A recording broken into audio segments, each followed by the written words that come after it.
الحمد للہ رب العالمین والعاقبۃ للمتقین والصلاة والسلام علی رسولہ الکریم اما بعد اعوذ باللہ السمیع العلیم من الشیطان الرجیم بسم اللہ الرحمن الرحیم من عمل صالحا من ذکر او انثی وَهُوَ مُؤْمِنٌ فَلَنُحْيِيَنَّهُ حَيَاةً طَيِّبَةً قال اللہ تبارک و تعالی فی مقام آخر وَمَنْ أَعْرَضَ عَنْ ذِكْرِي فَإِنَّ لَهُ مَعِيشَةً ضَنْكًا صدق اللہ العظیم وصدق رسولہ النبی الکریم ان اللہ وملائکتہ یصلون علی النبی یا ایہا الذین آمنوا صلوا علیہ وسلموا تسلیما اللہم صلی علی سیدنا و مولانا محمد معدن الجود والکرم وآلہ وصحبہ وبارک وسلم۔ عزیز دوستو، انسانی زندگی اثرات لیتی ہے، اچھے اثر بھی ہوتے ہیں، برے اثر بھی ہوتے ہیں۔ انسان کو موسم کا اثر بھی ہوتا ہے، انسان پر اس کے خاندان کا اثر بھی ہوتا ہے، انسان پر صحبت کا اثر بھی ہوتا ہے۔ بالکل اسی طرح انسان پر اس کی نیکی کا اثر بھی ہوتا ہے اور گناہوں کا اثر بھی ہوتا ہے۔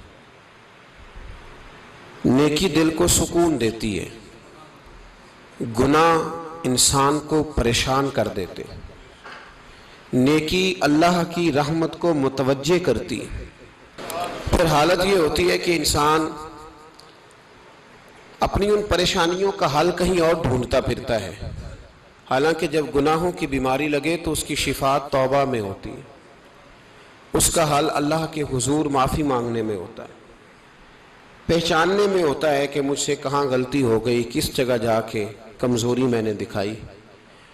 ہر انسان اچھی، ٹھنڈی، خوبصورت، سکھ والی زندگی چاہتا ہے۔ اللہ کریم نے سورہ نحل کے اندر ارشاد فرمایا من عمل صالحا من ذکر او انثی، فرمایا جو بھی اچھے عمل کرے، چاہے مرد ہو چاہے عورت ہو، وَهُوَ مُؤْمِن، شرط یہ ہے کہ مومن ہو، فَلَنُحْيِيَنَّهُ حَيَاةً طَيِّبَةً، فرمایا ہم اسے پاکیزہ زندگی عطا فرما دیں گے، حیات طیبہ دے دیں گے اسے، پاکیزہ زندگی۔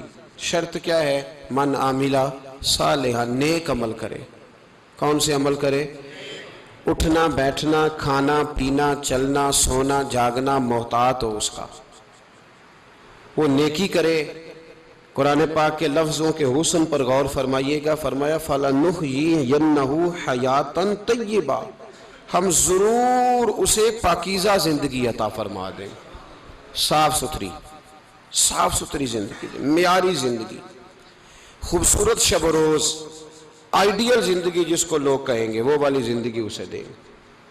اور دوسرے مقام پر سورہ طٰہٰ کی آیت نمبر 124 میں فرمایا وَمَنْ أَعْرَضَ عَنْ ذِكْرِي، جو ہمارے ذکر سے منہ پھیرے گا،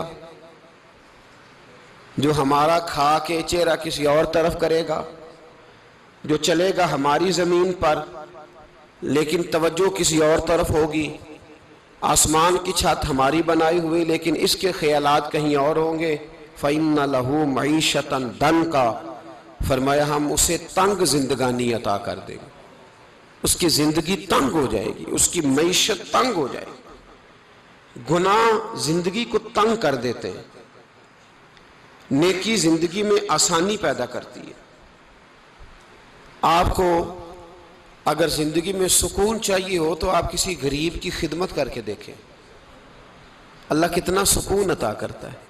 آپ بڑے پاورفل بھی ہیں، بڑے طاقتور بھی ہیں اور بڑے باوقار بھی ہیں، لیکن کسی کو گالی دے کے آپ کا دل کبھی ٹھنڈا نہیں ہوگا، تکلیف ہوگی، اس کے اندر آزمائش ہوگی۔ ڈاکٹر ریسرچ کرتے ہیں، ڈاکٹر وہ کہتے ہیں گناہ کرنے سے آدمی جسمانی طور پر کمزور ہوتا ہے، لیکن وہی عمل اگر وہ بطور نیکی کرتا ہے تو اللہ اس میں اسے قوت عطا فرماتا ہے، اسی عمل میں اللہ اسے قوت عطا کر دیتا ہے۔ میں صرف اشارہ دے رہا ہوں، اس بات کی تفصیل میں نہیں جانا چاہتا۔ میرے عزیز یہ یاد رکھیں کہ نیکی آپ کو سکون دے گی، نیکی آپ کو ٹھنڈا کرے گی۔ اللہ تبارک و تعالیٰ نے قوموں پہ عذاب نازل کیا، اور قرآن مجید فرقان حمید نے ان قوموں کے تذکرے بیان فرمائے۔ بھائی کس لیے بیان کیے؟ کہ ہم عبرت حاصل کریں، ہم یہ غور کر لیں کہ یہ کام ہم نے نہیں کرنا، اس کام سے ہم نے بچنا ہے، ہم نے غور کرنا ہے کہ یہ چیز ہمارے اندر۔ لوگ کہتے ہیں نہیں جی نہیں، ہم پہ یہ عذاب نہیں آئے گا، بالکل نہیں آئے گا، اس میں شک نہیں۔ پر اللہ نے بیان کس لیے کیا تھا؟ بیان کیا قرآن مجید معاذ اللہ کسی ایسی چیز کا بیان کرتا ہے جس کی ضرورت نہ ہو؟ قرآن پاک نے ایک ایک حرف ایسا بیان کیا جس کی مسلمان کو ضرورت تھی۔ قوم نوح کا ذکر فرمایا قرآن پاک نے۔ حضرت نوح علیہ السلام کی قوم کو حضرت نوح علیہ السلام نے 1500 سال سمجھایا ہے۔ 15، کچھ لوگوں نے 950 سال لکھا ہے نا، اعلیٰ حضرت نے لکھا ہے 1500 سال عمر ہوئی حضرت نوح علیہ السلام کی۔ اللہ تعالیٰ بندے کو جلدی سزا نہیں دیتا، بلکہ قرآن مجید میں ایک جگہ رب کریم اس طرح بھی فرماتا ہے کہ جب بندے مجھے بھول جاتے ہیں تو میں ان کے لیے نعمتوں کے دروازے کھول دیتا ہوں۔ بندہ سمجھتا ہے کہ میں کچھ تو ہے نا کہ میرے اندر، کہ میں جدھر جاتا ہوں خیر ہی خیر ہو جاتی ہے، وہ سمجھتا ہے کہ میری عقل ہے، حالانکہ اللہ اسے ڈھیل دیتا ہے۔ اللہ اسے ڈھیل دیتا ہے۔ گناہوں کی سزا کے 3 طریقے ہیں۔ ایک ہے متنبع کرنا، تنبیہ کرتا ہے اللہ، بندہ متنبع ہو جاتا ہے، یہ اللہ کا بہت بڑا احسان ہوتا ہے۔ ایک ہوتا ہے مہلت دینا، اور ایک تیسرا ہوتا ہے اللہ خفیہ تدبیر کرتا ہے۔ تھوڑا سا سمجھیے گا، انسان پر کوئی آزمائش آئی، فوراً اس کی چھٹی اس نے کہا کہ وہ فلاں جگہ غلطی کی تھی تب ایسا ہوا ہے۔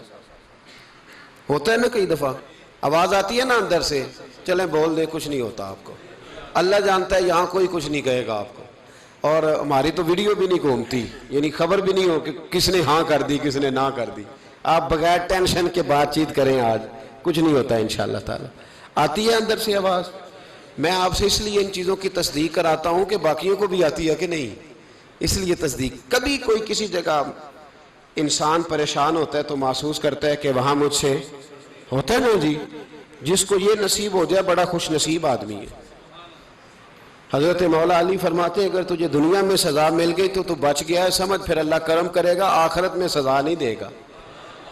اور یہ یاد رکھ لے، وما اصابکم من مصیبت فبما کسبت ایدیکم ویعفو عن کثیر۔ اللہ فرماتا ہے دنیا میں تجھے جو بھی تکلیف پہنچتی ہے وہ تیرے ہاتھوں کے کرتوتوں کی وجہ سے پہنچتی ہے۔ ویعفو عن کثیر، فرمایا کثیر گناہ تو میں ویسے ہی معاف کر دیتا ہوں۔ یہ جو تیری زندگی میں دکھ ہے نا، یہ بھی میری قلیل سزائیں ہیں۔ یہ کثیر پر سزا، یہ قلیل ہے، قلیل یہ جو تمہاری زندگی میں تکلیفیں۔ انسان کو سزا ملتی۔ حضرت فضیل بن عیاض رحمۃ اللہ تعالی علیہ گھوڑے پہ بیٹھے تھے، گھوڑا شرارت کرنے لگ گیا، اچھلنے لگ گیا، کودنے لگ گیا، تو حضرت فضیل بن عیاض نیچے اترے، ایک کونے میں جا کے نماز کی نیت باندھ لی، 2 رکعت نماز پڑھی، پھر دیر تک استغفار پڑھتے رہے، روتے رہے، دعا کرتے رہے، واپس آئے۔ خادم عرض کرنے لگے حضور سمجھ نہیں آئی، گھوڑے نے تھوڑی سی شرارت کی، وہ بدکا ہے، آپ نے اس کو چھوڑا ہے اور چھوڑ کر کے آپ نماز میں لگ گئے۔ تو حضرت فضیل بن عیاض فرمانے لگے جب بندہ اللہ کی نافرمانی کرتا ہے نا تو جو چیزیں اس کی فرما بردار ہوتی ہیں وہ اس کی نافرمانی کرنے لگ جاتی۔ تو مجھے محسوس ہوا تھا کہ میں نے کہیں اللہ کی نافرمانی کی ہے، اس لیے ایسا ہوا ہے کہ میرے گھوڑے نے میری، تو میں توبہ کرنے لگا ہوں، اور اب دیکھتا ہوں بیٹھ کے بھلا کیا ہوتا ہے۔ میں نے سچی توبہ، حالانکہ مجھے یاد نہیں کہ میں کہاں بولا، پر کھری اور سچی توبہ کی۔ دوبارہ گھوڑے پہ بیٹھے تو گھوڑا بالکل صحیح ہو کے ساتھ چلنے لگ گیا۔ میرے بھائی جب یہ تنبیہ ہے اللہ کی طرف سے، یہ متنبع کیا جاتا ہے کہ تو بعد آ جا۔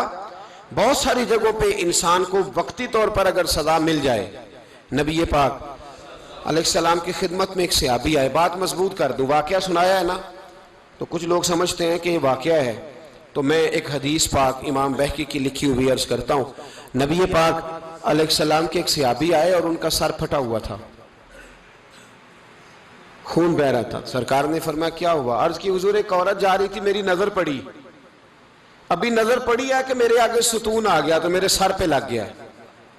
نبی پاک صلی اللہ علیہ وسلم نے فرمایا تیرے لیے خوشخبری ہے، اگر دنیا میں تیری غلطی کی تجھے سزا ملی ہے تو پھر رب تجھے قیامت میں سزا نہیں دے گا.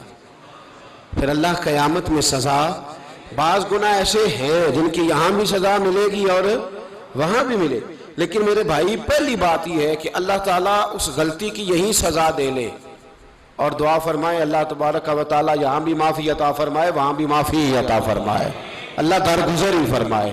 لیکن میرے بھائی ایک تو یہ سزا، ایک سزا یہ ہوتی ہے کہ انسان جب گناہ کرنے لگتا ہے تو اللہ نعمتوں کے دروازے کھولتا ہے، مہلت دیتا ہے. 500 سال تک فرعون کو مہلت دی. کتنے؟ یہاں جو 5 سال حکومت کر لیتا ہے وہ کہتا ہے سب سے قابل میں ہی ہوں، مجھے مہلت جو ملی ہوئی ہے. 500 سال مہلت دی اللہ تعالیٰ نے. اور فرعون کی قوم پر پتہ عذاب کس طرح کیا آئے تھے؟ ٹڈیاں مسلط کر دی اللہ نے. یہ گھومتی نہیں چھوٹی سی، ہم اپنی زبان میں اس کو کچھ لوگ مختلف ناموں سے یاد کرتے ہیں، کوئی مکڑی کہتا ہے، کوئی کچھ کہتا ہے. مسلط کر دی، جاتی نہیں. ان پر بنی اسرائیل کے ان مقابل جو فرعون کی قوم تھی ان پر الزام اس طرح کا عذاب آیا کہ مینڈک مسلط کر دی اللہ تعالیٰ. برتن کھولتے تھے اندر مینڈک نکلتا تھا. دنیا کی ہر دوائی استعمال کرتے تھے لیکن مینڈک نکل آتا تھا. تھوڑا سا سمجھا کریں چیزوں کو. ہمارے رنگ نہیں زیادہ گورے کہ ہم پر عذاب نہیں آتا. کوئی بہت زیادہ اللہ تعالیٰ معاف فرمائے دولت نہیں جمع کرا بیٹھے شاہی خزانے میں کہ ہم سے پوچھا نہیں جائے گا. یہ مہلت ہے، مہلت کو مہلت سمجھو. پھر جب پکڑ آتی ہے نا اللہ کریم کی، میں نے دیکھا ہے کروڑوں روپیہ، 6 اولادیں. ایک شخص کے بچے باہر سے آ رہے تھے، وہ بندہ بیمار تھا. مجھے کہنے لگا حضرت جی دعا کریں میں ان کے آنے سے پہلے مر جاؤں ورنہ آ کے مجھے مار دیں گے. دعا کریں. اتنی بے سکونی، کروڑوں روپیہ پڑا ہے تو یہ عذاب نہیں؟ کوئی ضروری ہے کہ پتھر ہی برسیں گے تو سمجھ آئے گی؟ یہ جو سگا بیٹا بوڑھے باپ کے قریب سے گزر جاتا ہے سلام نہیں لیتا تو اس کو عذاب نہیں سمجھتے؟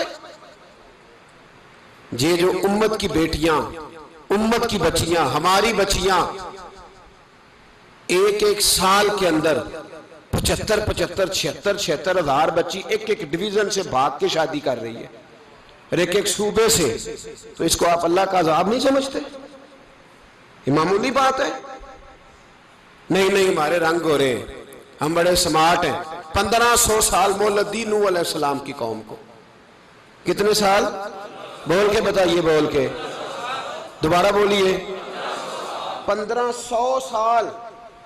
کوئی آدمی اپنی سمارٹنس پہ خوش نہ ہو جائے کہ 20 سال ہو گئے میں تو نافرمانی بھی کر رہا ہوں، روٹی بھی پک رہی ہے، میں تو حرام بھی کھا رہا ہوں پھر بھی سب ٹھیک ہے. 1500 سال مہلت دی. پھر حضرت نوح کہنے لگے اللہ میں نے تو بڑا سمجھایا نہیں باز آتے. تو رب کریم نے فرمایا کشتی بناؤ. اللہ کے پیغمبر کشتی بنانے لگے تو قوم مذاق اڑانے لگ گئی. اب کیا کرنے لگے ہو؟ اب کشتی بنانے لگے ہو، خیر تو ہے، قوم مذاق اڑا رہی ہے. حضرت نوح علیہ السلام کا آپ نے کشتی بنائی، پانی کہاں سے نکلا؟ نہ بارشیں ہوئی نہ سیلاب آئے. ایک تندور تھا اس کے اندر سے پانی نکلنا شروع ہو گیا. کبھی تندور سے بھی پانی نکلا ہے، پر جب نکالنے والا چاہتا ہے تو وہاں سے بھی ایک تندور سے پانی نکلا. اتنا نکلا کہ قوم ساری ڈوب گئی. قرآن مجید کے صفحات شہادت دیں گے کہ حضرت نوح کی قوم کا بچہ بہ گیا. بچے صرف وہ تھے جو حضرت نوح کے ساتھ ہو گئے، تباہ ہو گئی. اللہ بے نیاز ہے، بے نیاز. 1500 سال مہلت ملے اور تو پھر بھی کہے رب بڑا کریم ہے معاف کر دے گا. 1500 سال تجھے گنجائش دے اور تو کہے کوئی نہیں بات معافی ملنی چاہیے ابھی بھی. میرے بھائی حضرت صالح علیہ السلام کی قوم، حضرت صالح نے تبلیغ شروع کی تو کہنے لگے پہلے معجزہ دکھاؤ. جی آج تو نہیں لوگ معجزے مانگتے ہیں. آج بھی لوگ کرامتے اور معجزے، اللہ معاف کرے جو چیزیں معجزہ تو ہو نہیں نہ سکتا، لیکن آج بھی لوگ، آپ یقین کریں، کہتے ہیں یہ بڑی نمازیں پڑھتا ہے تو پھر بخشا کیوں نہیں گیا، پھر کیوں نہیں منو سلوا کیوں نہیں اترا اس پر، پھر میں بھی اسی طرح ہی ہوں، کیا اس کے اندر خوبی آ گئی؟ مولوی بھی ویسے ہی ہے، صوفی بھی ویسے ہی ہے. لوگ مانگ نہیں رہے، لوگ دلیلیں مانگ نہیں رہے. ابھی بھی لوگ بحث نہیں کرتے، کیا فرق آ گیا جی، ویسے ہی ہیں سارے۔ اللہ تعالیٰ سے ڈرنا چاہیے۔ ہمیں سامنے والے کی طرف دیکھ کر صحیح ہونے کا حکم نہیں ہے، ہمیں اپنی اصلاح کا حکم ہے، اپنی طرف دیکھ کے اپنے آپ کو ٹھیک کرنے کا۔ الزام لگا کے گزر جانا، اس کا کوئی مطلب سنو اور یاد رکھو۔ حضرت صالح علیہ السلام سے کہنے لگے پہلے معجزہ دکھائیں، تو حضرت صالح علیہ السلام نے فرمایا اونٹ کہاں سے پیدا ہوتے ہیں؟ کہا اونٹنی کے بطن سے۔ فرمایا آؤ میں تمہیں پہاڑ کے اندر سے اونٹنی پیدا کر کے دکھاتا ہوں۔ کہاں سے؟ پہاڑ کے اندر سے۔ حضرت نوح ساتھ لے کے گئے تو پہاڑ کے اندر سے اونٹنی نکلی، اور اونٹنی بھی گابن تھی، اس کے پیٹ میں بچہ، اور اونٹنی اتنا دودھ دیتی تھی کہ ساری بستی دودھ پی جاتی تھی، پھر بھی دودھ بچ جایا کرتا تھا۔ لیکن حضرت نوح علیہ السلام نے فرمایا اب تم نے دیکھ تو لیا یہ اسے، یہ جتنا دودھ دے گی روٹی بھی اتنی کھائے گی، ایک دن تم سارے پانی پیو گے، ایک دن یہ سارا پانی پیا کرے گی، ایک دن تم سارے باقی جانوروں کو گھاس کھلاؤ گے، ایک دن یہ اونٹنی، اور اونٹنی کا نام کیا؟ ناقۃ اللہ، اللہ کی اونٹنی۔ کس کی اونٹنی؟ نام کیا ہے؟ اللہ کی، یہ اللہ کی اونٹنی ہے۔ تو حضرت نوح علیہ السلام کی اونٹنی فرمایا اس کی بے ادبی نہ کرنا۔ باز نہیں آئے لوگ، باز نہیں آئے، کہنے لگا جی دودھ دینا تو ٹھیک ہے، پر یہ جو سارا پانی پی جاتی ہے نا یہ صحیح نہیں، یہ جو ساری گھاس کھا جاتی ہے یہ نہیں ٹھیک، دودھ دینا تو ٹھیک ہے پر یہ نہیں صحیح۔ آپ نے فرمایا اسے کچھ نہ کہنا، اللہ کی اونٹنی ہے۔ میں کہا کرتا ہوں ان لوگوں نے ناقۃ اللہ کی بے ادبی کی، حضرت نوح علیہ السلام کی اونٹنی کی ٹانگیں کاٹ دی، صالح علیہ السلام کی۔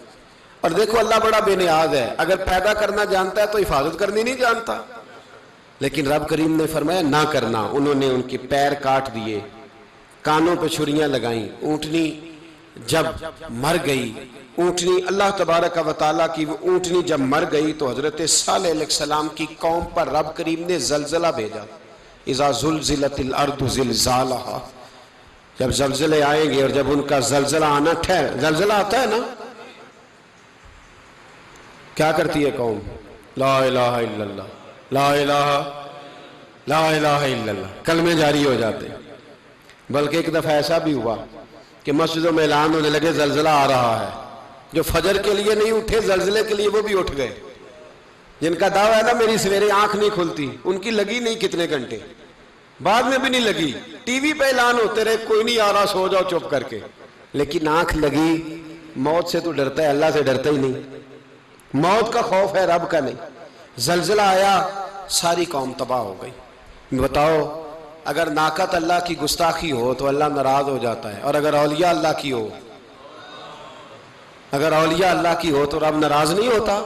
شرم نہیں آتی لوگوں کو داتا صاحب کی بے ادبی کرتے، شرم نہیں آتی لوگوں کو غوث اعظم کی گستاخی کرتے، حیا نہیں آتی جنہوں نے دین پھیلایا ان کی بے ادبی؟ میں درد سے کہتا ہوں، رو کے کہتا ہوں، اور اگر کلیجہ پھٹ سکے تو میں دکھاؤں زخم کتنے۔ ایک حج کے موقع پر ایک بابا جی، اس سال 4,80,000 روپے کا پرائیویٹ حج تھا، اور بابا جی کی کیفیت کمزور تھی، بیچارے بیمار تھے، اس کے باوجود وہ گئے۔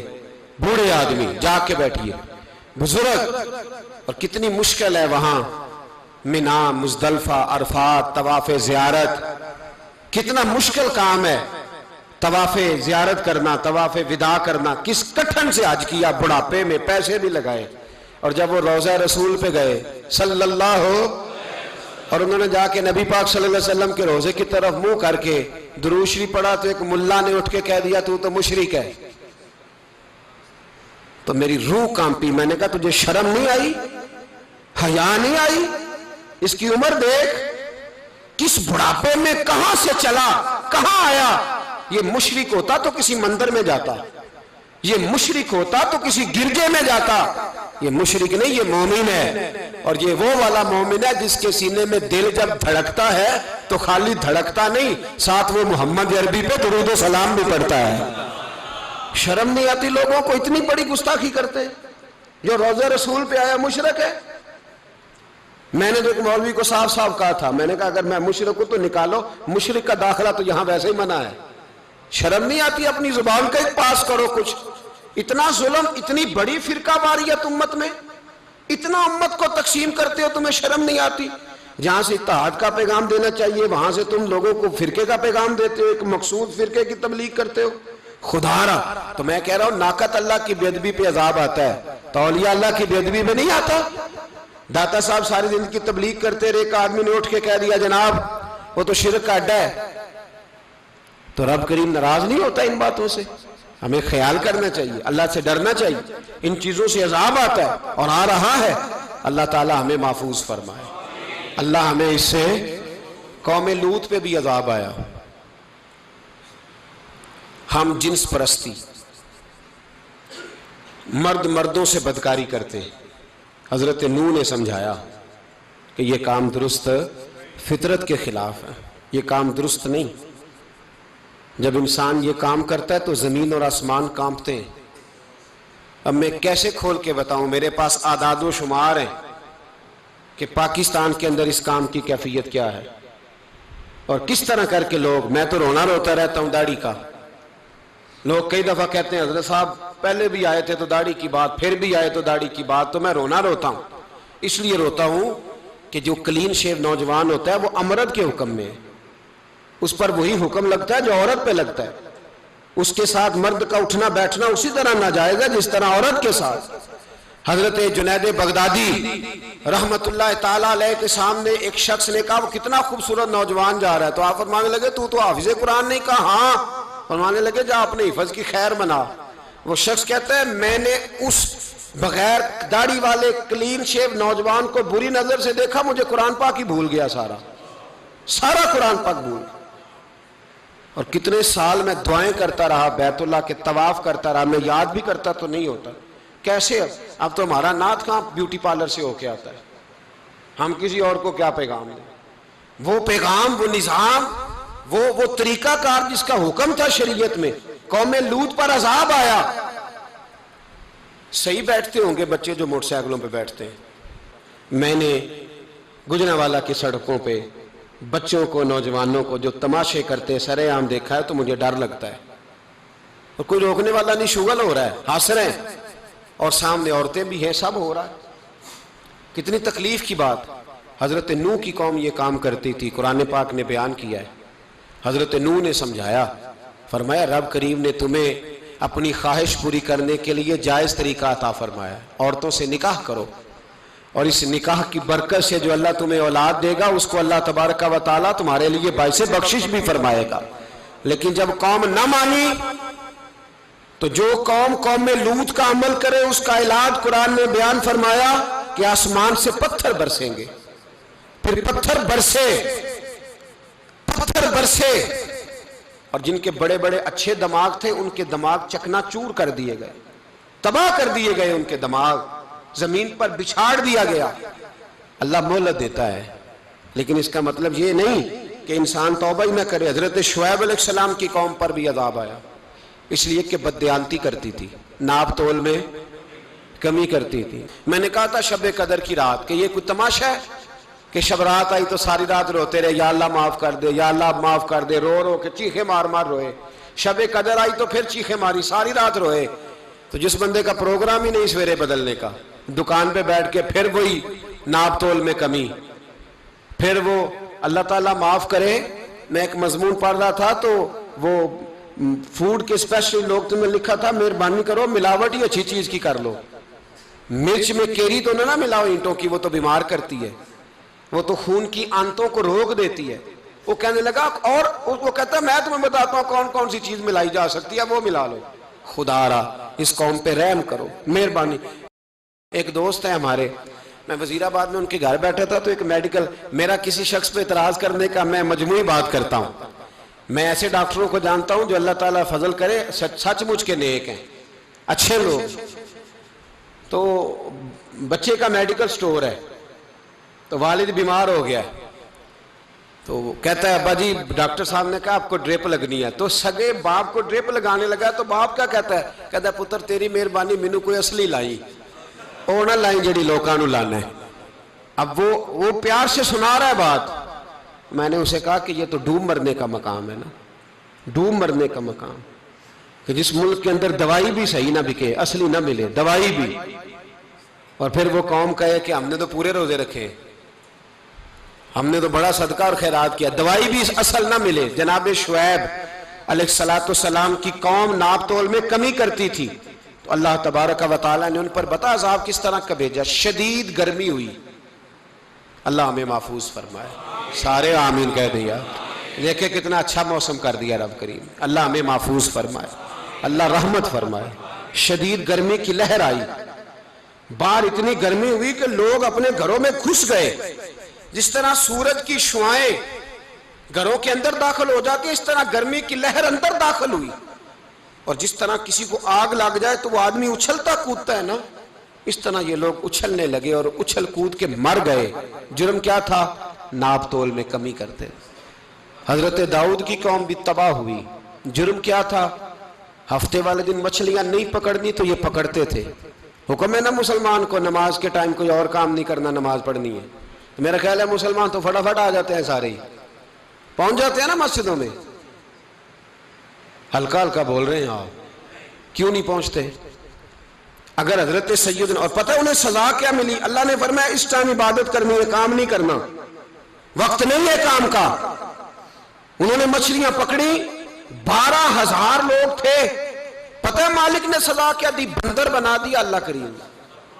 قرآن مجید کا پہلا سپارہ پڑھے، فَجَعَلْنَاهَا نَكَالًا لِمَا بَيْنَ يَدَيْهَا وَمَا خَلْفَهَا۔ اللہ فرماتے ہیں پچھلوں کے لیے بھی عبرت بنا دیا، بعد والوں کے لیے بھی عبرت، نشان عبرت بنا دیا۔ بندر بن گئے، اور جو ان کے دوست جو بچ گئے تھے ان کے پیر چومتے تھے، روتے تھے۔ 3 دن بندر بن کے زندہ رہے، پھر اللہ نے سب کو اجتماعی موت دے دی۔ تو اگر مسلمان سے اللہ کہے کہ نماز کے ٹائم کاروبار نہیں، جمعے کے ٹائم کاروبار، تو مسلمان کہتا ہے نہیں مجھے مہلت ملی ہوئی ہے۔ یہ تو اس وقت پتہ چلتا ہے نا جب بچے ڈیوٹی لگاتے، ہاں ہاں ہاں عذاب آتا ہے، اس وقت پتہ چلتا ہے۔ میں نے دیکھا یہ منظر، اس وقت پتہ چلتا ہے جب بچے کسی ملازم 6,000 کی ڈیوٹی لگاتے، کہتے ہیں ابے کا دھیان رکھنا، ہم دکان پہ بیٹھنے لگے۔ پھر اسے سمجھ آتی ہے اگر میں نماز کے ٹائم مسجد میں ہوتا تو آج میری اولاد میری خدمت پہ ہوتی۔ میں نماز کے ٹائم مسجد نہیں گیا تو بچوں نے 6,000 کا ملازم بٹھایا ہے، ابا جی کا خیال رکھ، ایک نرس بلائی ہے تو خیال رکھ۔ کدھر ہوتے ہیں مسلمان نماز کے ٹائم؟ ایک عیسائی نے اعتراض کیا ہے، سنیں، وہ کہتا ہے مجھے لگتا ہے مسلمانوں کے 3 خدا ہیں۔ مسلمان اڑ گیا، کہنے لگا نہیں ہمارا تو ایک ہے، کہا نہیں 3 ہے، معاذ اللہ استغفر اللہ، ہمارا ایک ہے۔ کہنے لگا نہیں میں ثابت کرتا ہوں، ایک تمہارا خدا 5 نمازوں کا ہے، ایک رمضان کا ہے، ایک عید کا ہے۔ لگتا ہے معاذ اللہ عید والا زیادہ تگڑا ہے، تم زیادہ آتے ہو۔ رمضان والا لگتا ہے اس سے کچھ کمزور ہے، تم تھوڑے آتے ہو۔ اور 5 نمازوں والا شاید سب سے کمزور ہے۔ بات عقل کی ہے کہ نہیں؟ اس نے اعتراض ٹھیک کیا، تو مسلمان کو چاہیے نا خیال کرے۔ ایک یہودی نے لکھا تھا، اس نے کہا تھا جس دن مسلمانوں کی تعداد فجر کی نماز میں اتنی ہو گئی جس دن جتنی جمعے میں ہوتی ہے، اس دن نہ کوئی یہودی سازش کرے گا نہ کوئی عیسائی تلوار نکالے گا۔ شرط یہ ہے کہ یہ اسی طرح فجر پڑھنے آئیں جس طرح جمعہ پڑھنے آتے ہیں، تو پھر کوئی شخص بھی ان کو کسی جگہ شکست دے سکتا تو ہمارے گناہ ہمیں پریشان کرتے ہیں۔ یہ جتنی آزمائشیں ہیں ان کے پس منظر میں گناہ ہیں۔ ہماری زندگی کے اندر جتنی تکلیفیں، ہماری پریشانیوں کا سبب ہم خود ہیں۔ بہت ساری جگہوں پہ ہم غلطی کرتے ہیں، اس کی ہمیں سزا ملتی، غلطی کی سزا۔ ایک نوجوان نے مجھے بڑی گہری بات سنائی، میرا قریبی تعلق تھا، کہنے لگا گھر میں بڑا مسئلہ ہے، بڑی پریشانی ہے، ماں اور بیوی کا ماحول اتنا سخت ہو گیا ہے کہ نمٹ نہیں سکتا۔ آپ یقین کریں میں نے ڈیٹیل سے ساری چیز کو سٹڈی کیا، میرے پاس اتنا وقت نہیں ہوتا، پھر بھی میں نے اس فیملی کو پورا پڑھا تو غلطی نوجوان کی نکلی۔ نہ اس پہ اماں اعتبار کرتی ہے نہ بیوی اعتبار کرتی ہے۔ اس نے جھوٹ بول بول کے اس طرح کی ماحول پیدا کر دیا ہے کہ کوئی اس پر اعتماد کرنے کو تیار ہے۔ اگر آپ ناراض نہ ہو تو ایک بات کروں، پتہ ہے گھر میں ماحول کب خراب ہوتا ہے؟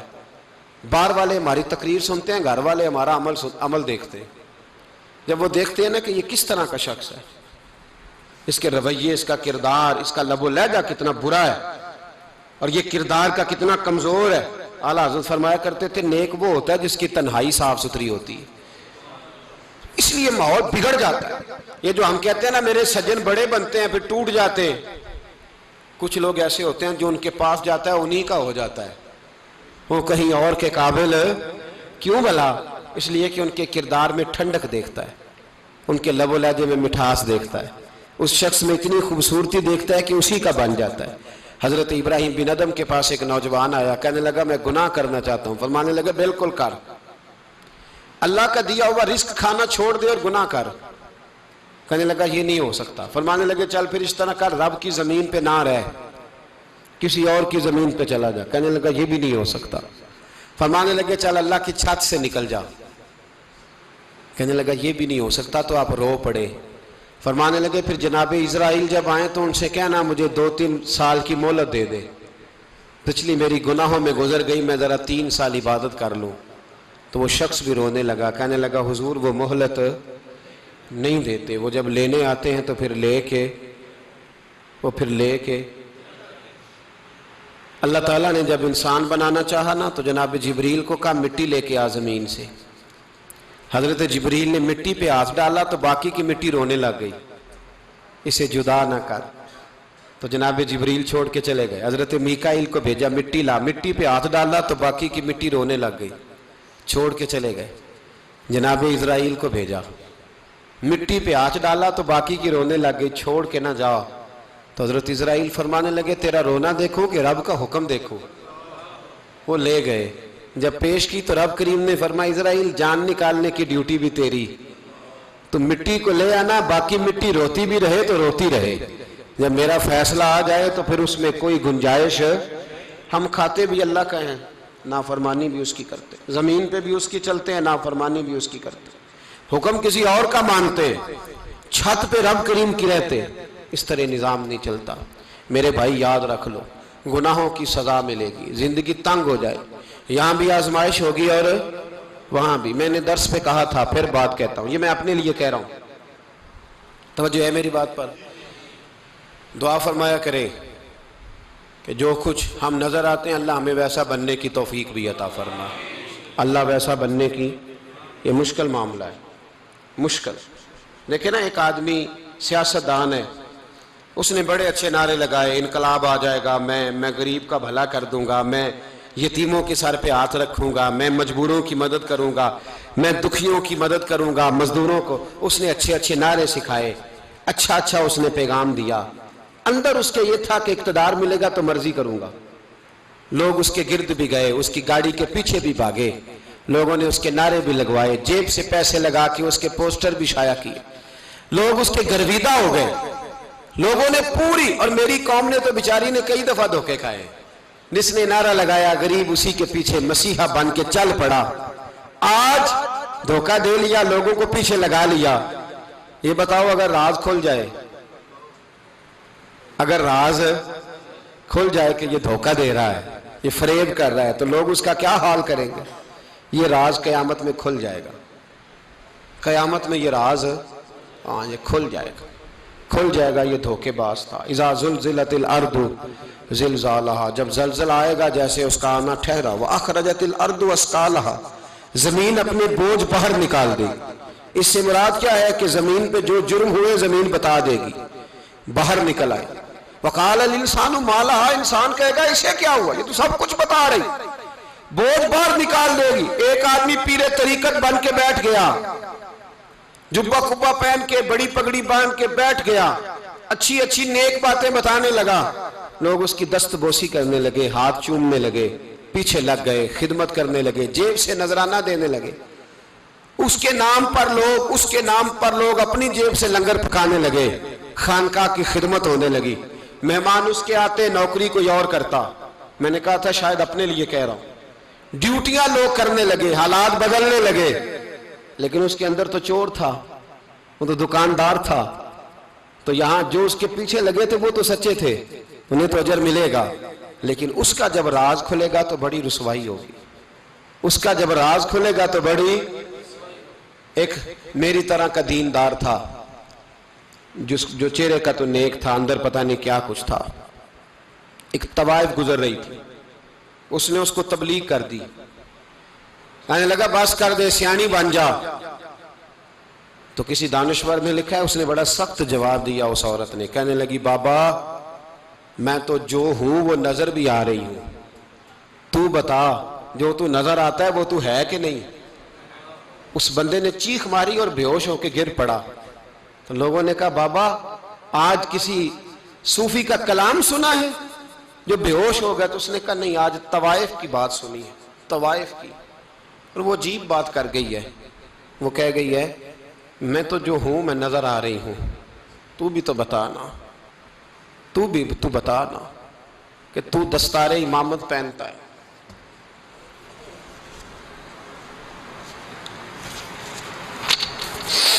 تو بتا تو جو کہلاتا ہے تو وہ ہے کہ نہیں؟ یہ وقال الانسان ما لہا، یہ راز قیامت میں کھلے گا۔ ہم جو کچھ بتا رہے ہیں نا اپنی زبانوں سے، ہمیں اپنے گناہوں کا احساس ہونا چاہیے۔ ایسا نہ ہو کہ جب سزا ملے تو پھر اس طرح کی ملے کہ دوبارہ کسی کو کوئی منہ دکھانے کے قابل نہ رہے۔ میرے بھائی یاد رکھیں اور سمجھیں، گناہ انسان کی زندگی کو تنگ کرتے ہیں۔ میرے نبی پاک علیہ السلام نے فرمایا جب تو جھوٹ بولتا ہے تو تیرے فرشتے کرامن کاتبین سائیڈ پہ ہو کے کھڑے ہو جاتے ہیں، جب تو زنا کرتا ہے تو تیرے اندر سے ایمان نکل جاتا ہے۔ اور نبی پاک علیہ السلام نے فرمایا جب میری قوم میں ناانصافی عام ہو جائے گی تو قتل بھی عام ہو جائے گا۔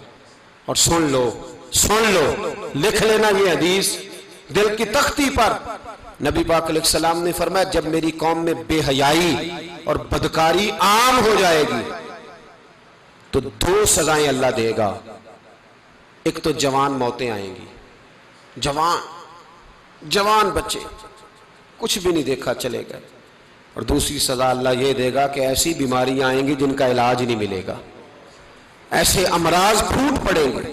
اگرچہ میں آپ کو ایسی تقریر بھی سنا سکتا تھا جس پہ آپ بہت زیادہ محظوظ ہوتے، پر میں نے اس جمعے میں ایسا موضوع چنا ہے جس کا ہمیں خاص ضرورت ہے۔ بھائی دیکھیں تو صحیح کہ ایسا تو نہیں کہ ہم ان عیبوں میں مبتلا ہیں۔ میرے نبی کریم علیہ السلام نے فرمایا جب تم نیکی کا حکم دینا اور برائی سے منع کرنا چھوڑ دو گے پھر اللہ تم پر ظالم حکمران مسلط کرے گا۔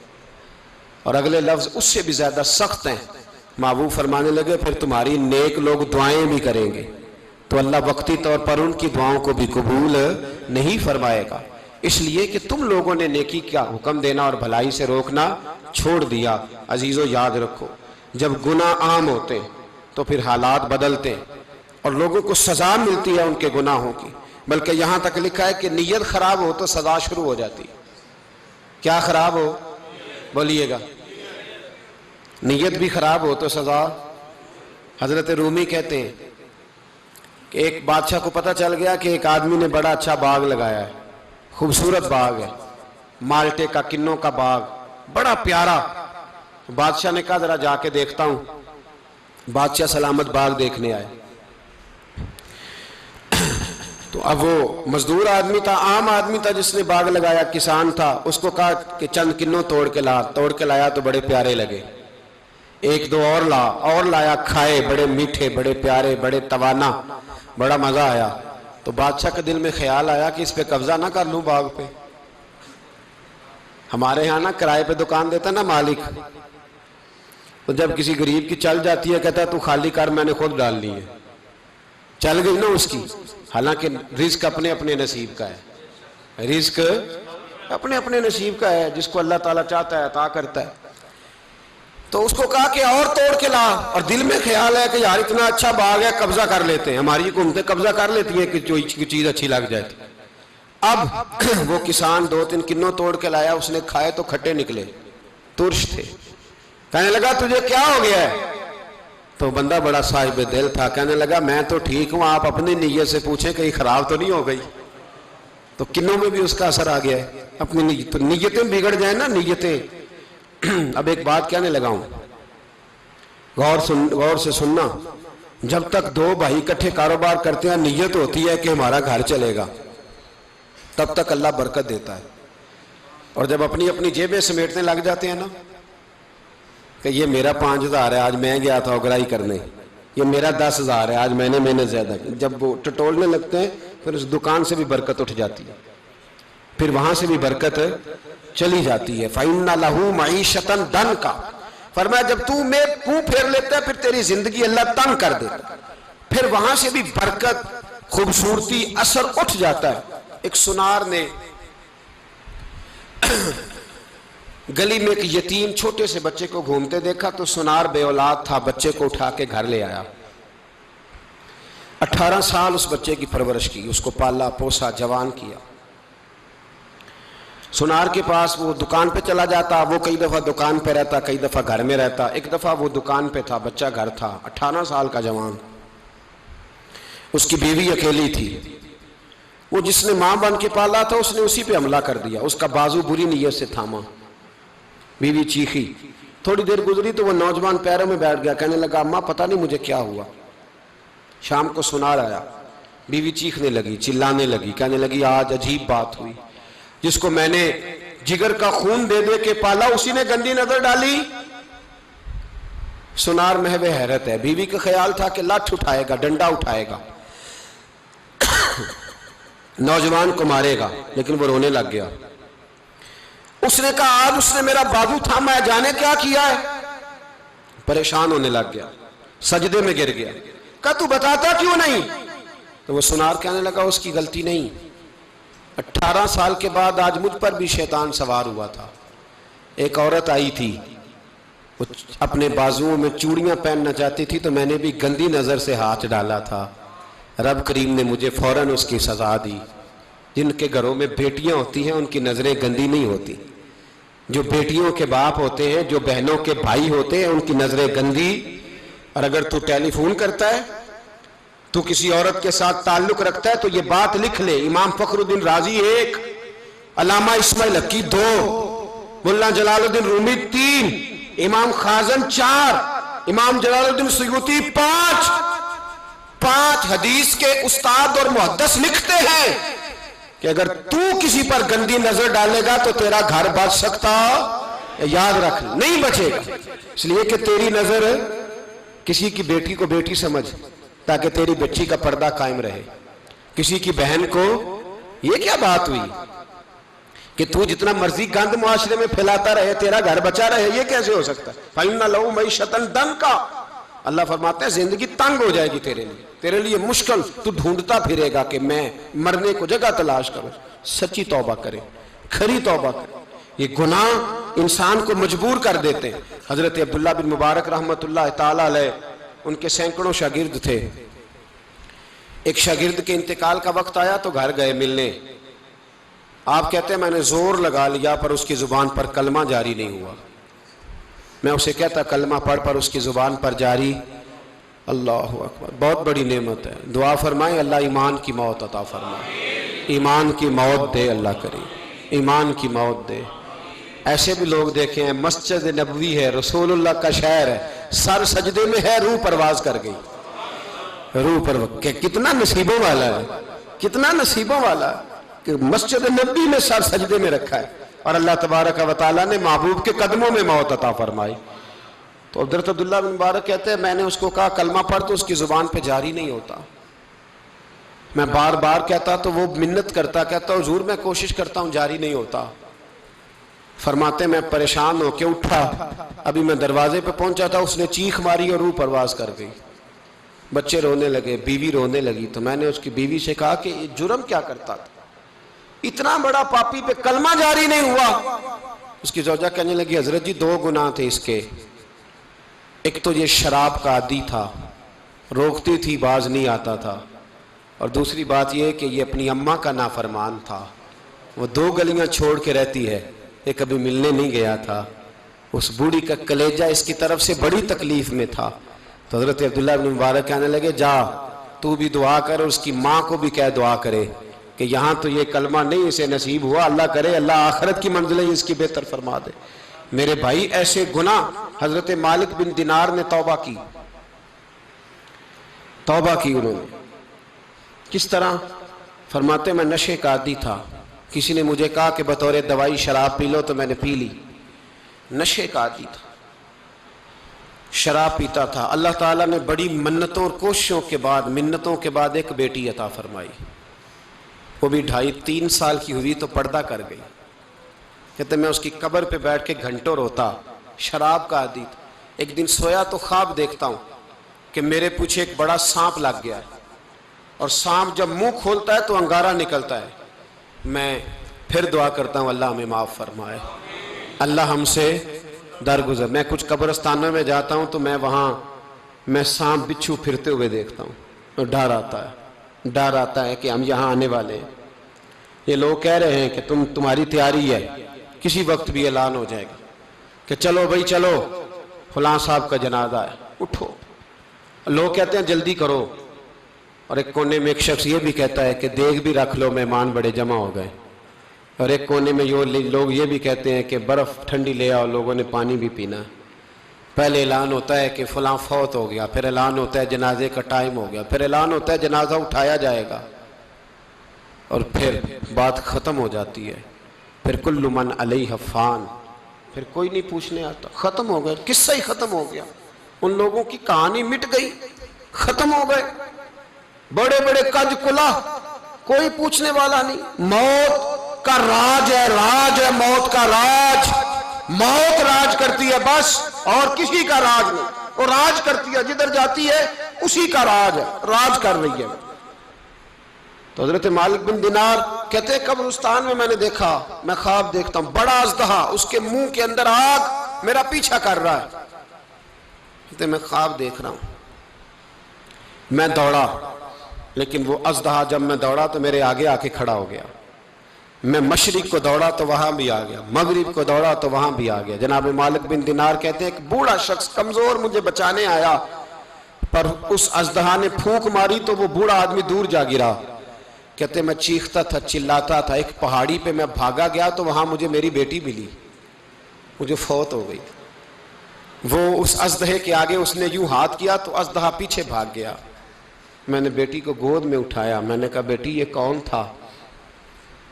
کہنے لگی ابا یہ تیرا برا عمل تھا، یہ تیرا برا عمل تھا، یہ تجھے کھا جاتا اگر میں نہ ہوتی۔ تو کہا یہ بوڑھا جو مجھے بچانے آیا یہ کون تھا؟ کہا یہ تیرا اچھا عمل تھا، پر کمزور بڑا تھا، تھوڑا تھا، یہ تیرے برے عمل کا مقابلہ کرنے کی ہمت نہیں رکھتا تھا۔ حضرت مالک بن دینار کہتے ہیں میری بیٹی نے خواب میں میری داڑھی پکڑ لی اور کہنے لگی ابا میں چاہتی ہوں تو صحیح ہو جا، ایسا نہ ہو کہ پھر تیرے پیچھے یہ اژدہا لگ جائے۔ حضرت مالک بن دینار کہتے ہیں جب میں سو کے اٹھا تو میری داڑھی آنسوؤں سے بھری ہوئی تھی، پھر اس کے بعد میں نے توبہ کی، اس طرح کی توبہ کی کہ پھر میں نے کوشش کی کہ دوبارہ میں اپنے رب کی نافرمانی نہ کروں۔ حضرت عبداللہ ابن عباس فرماتے تھے جو دنیا میں ہنس ہنس کے گناہ کرتے ہیں نا، ہنس ہنس کے، جھوٹ ہنس ہنس کے بولتے، ہنس ہنس کے لوگوں کی غیبت کرتے، فرمایا یہ جو تمہیں ہنس ہنس کے گناہ کرتے نظر آتے ہیں ان کا رونا قیامت میں دیکھا نہیں جائے گا، ان کے آنسو قیامت میں دیکھے نہیں جائے۔ جو ہنس ہنس کے گناہ کرتے یہ روئیں گے، فَلْيَضْحَكُوا قَلِيلًا وَلْيَبْكُوا كَثِيرًا، رب فرماتا ہے زیادہ رویا کرو کم ہنسا کرو۔ نبی پاک علیہ السلام روتے تو صحابہ کہتے حضور آپ اتنا کیوں روتے ہیں؟ تو محبوب فرماتے جو میں جانتا ہوں وہ تم نہیں جانتے۔ بھائیو قبروں میں اکیلے جانا ہے، کبھی غور کرنا، اکیلے کوئی بندہ ساتھ حساب دینے نہیں جائے گا۔ اماں بڑا پیار کرتی ہے لیکن قبر میں کبھی کوئی ماں بھی ساتھ دفن نہیں ہوتی، اپنا اپنا حساب دینا، مشکل وقت ہے، حساب کر لینا چاہیے، تیاری کر کے رکھنی چاہیے۔ گناہ اگر یہاں ہماری زندگی کو تنگ کریں گے تو وہاں بھی ہمارے لیے مشکلات پیدا کریں۔ نبی کریم علیہ السلام نے فرمایا ہے کہ اللہ بڑا مہربان ہے، اللہ بڑا کریم ہے، اللہ بڑا ستار ہے، اور یاد رکھو جب کوئی اس کی ریٹ کو چیلنج کرے، جب کوئی اس کے قانون کو توڑے، جب کوئی اللہ کی اعلانیہ نافرمانی کرے، پھر رب کریم کی غیرت کو، اس کے عدل کو جوش آتا ہے، توبہ کرے سچی، مسجد کی حاضری دیں پابندی کے ساتھ۔ میری آپ سے ہمیشہ یہ گزارش رہتی ہے کہ مسجد کی حاضری پابندی سے دیں۔ میں اپیل کرتا ہوں داڑھی رکھ لیں، یہ میرے نبی کا طریقہ ہے صلی اللہ تعالی علیہ۔ واپس آ جائیں، ہماری بقا نہ ہمارے دین میں ہے، کوئی نہیں ہمیں رکھے گا، کوئی نہیں رکھے گا، کوئی نہیں۔ میرا ایک دوست رات بتا رہا تھا کہ سعودی عرب میں ایک شخص نے 30 سال محنت کی، تو جب وہ مرا ہے وہیں اس کے گھر میں فون کیا تو اس کے گھر والوں نے کہا جناب آپ کو مشکل ہوگی ڈیڈ باڈی بھیجنے میں، وہیں دفن کر دیں، ہاں اگر اس کا کوئی پیسہ ہے تو وہ ذرا اکاؤنٹ میں بھیج دیں، بچیوں کو ضرورت ہے۔ او بھائی تو اکیلا جائے گا، تیرے لیے مشکل ہو جائے۔ اپنے بھی ساتھ یقین کریں، بچے دعائیں کرانے آتے ہیں، کہتے ہیں حضرت جی دعا کریں اللہ اماں کی سختی معاف کر دے۔ اس کا مطلب کیا ہے کہ اماں اب جائے، اب ہمارا نمبر آئے۔ بچے تو انتظار کر رہے ہیں کہ ابا جائے اور گدی پہ ہمارا نمبر آئے، تیاری ہے۔ اکیلے جانا ہے، اکیلے، سخت سا مرحلہ ہے، اکیلے سارا کچھ فیس کرنا۔ آج توبہ کریں، وہاں کے کیڑے یہاں رہ کے ماریں، اپنے ساتھ ظلم نہ کریں۔ ہم اس قابل نہیں کہ وہاں جا کے مقابلہ کر سکیں۔ بچیں، اپنے آپ کو محفوظ کریں، بچائیں، حساب اپنا اپنا دینا ہے۔ کسی باپ نے اگر اپنے بچوں کو حرام کھلایا تو بچے تو نہیں کہہ رہے تھے نا کہ حرام لے کے آ، تو باپ نے حساب دینا، والد نے۔ لہٰذا مہربانی فرمائیں، اپنے اوپر رحم کھائیں، اپنے آپ کو سنواریں۔ آج جمعۃ الوداع ہے، توبہ کریں، اللہ کے نیک بندوں کی صحبت میں بیٹھا کریں، اچھی باتیں سنا کریں تاکہ دل نرم رہے۔ ان جگہوں سے بچیں جو گناہ کی طرف لے کے جاتی، ظلم سے، زیادتی سے، جبر سے بچیں۔ اپنے آپ کو اپنے رب کریم کی بارگاہ میں جھکا دیں، ہمارا کہیں اور گزارا نہیں، کوئی نہیں ہمیں پوچھے گا۔ اقبال رو پڑے آخری عمر میں، رو پڑے اور اللہ کی بارگاہ میں عرض کرنے لگے نہ جہاں میں کہیں بھی امان ملی، جو امان ملی تو کہاں ملی، میرے جرم خانہ خراب، تیرے عفو بندہ نواز میں، پناہ صرف اللہ رسول کی بارگاہ میں، باقی کوئی پناہ دینے کو تیار نہیں ہے۔ دعا کرتا ہوں اللہ کی بارگاہ میں اللہ ہمیں سچی توبہ کی توفیق عطا فرمائے۔ آخر دعوانا ان الحمدللہ۔